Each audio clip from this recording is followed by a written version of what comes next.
بسم اللہ والصلاة والسلام علی رسول اللہ۔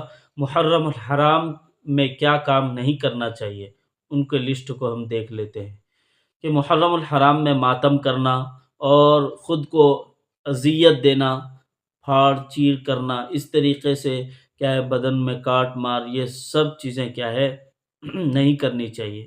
لوگوں کو ذرا ڈرا کر اور اسی طریقے سے جلوس نکالنا اور ٹرافک یا کیا ہے جام کرنا اور لوگوں کو تکلیف دینا، اس طرح کے اکھاڑے وغیرہ کسی طرح کا کوئی جلوس نکالنا اس طرح محرم الحرام میں یہ سراسر غلط ہے، صحیح نہیں ہے، یہ سب چیزیں نہیں کرنا چاہیے۔ نمبر 3 فرمایا بدعات پر عمل کرنا، مثلا کھانا پکوان کرنا بطور رسم وغیرہ کے اور پورا وہ بانٹنا وغیرہ، اس طریقے سے کاموں کو اپنے آپ کو بچائے رکھنا۔ نمبر 4 فرقہ وارانہ باتیں کرنا یا نفرت پھیلانا، ان تمام چیزوں سے بھی اپنے آپ کو بچانا۔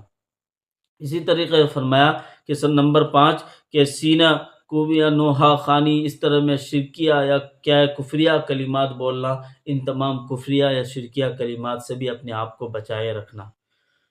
اور نمبر 6 کسی صحابی یا اہل بیت کی توہین کرنا، یہ تمام چیزوں سے اپنے آپ کو بچائے رکھے۔ اور ایک چیز ہے فرمایا غلو، یعنی افراط، یعنی کسی کیا ہے کسی شخصیت کے بارے میں اول فلول بکنا اور کسی چیز میں زیادہ غلو کر جانا یعنی بڑھ جانا، تو ان تمام چیزوں سے اپنے آپ کو بچائے رکھے۔ محرم الحرام کا مبارک مہینہ چل رہا ہے اور اس میں قدر کریں، نماز روزے کا اہتمام کریں، اللہ سے دعائیں کریں۔